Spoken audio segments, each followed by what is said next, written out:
Tumana kwa waka kwa sio kaso ukana kwa jabu na achara akusema Mungu wetu akaenda bila kufunana kuungana mjana akona Yesu sawa mwenda mukana na mukana no muza na urasai basi akona kola we ni mpora kana ndio kulala kasi kwa jabu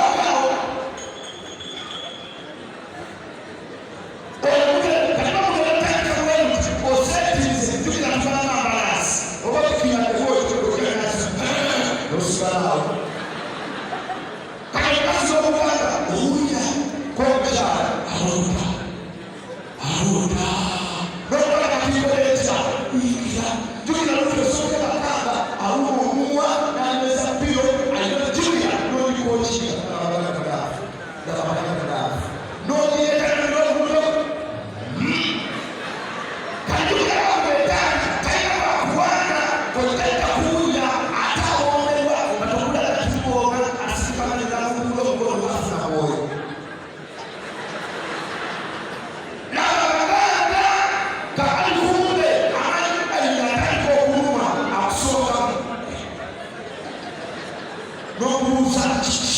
na kula sai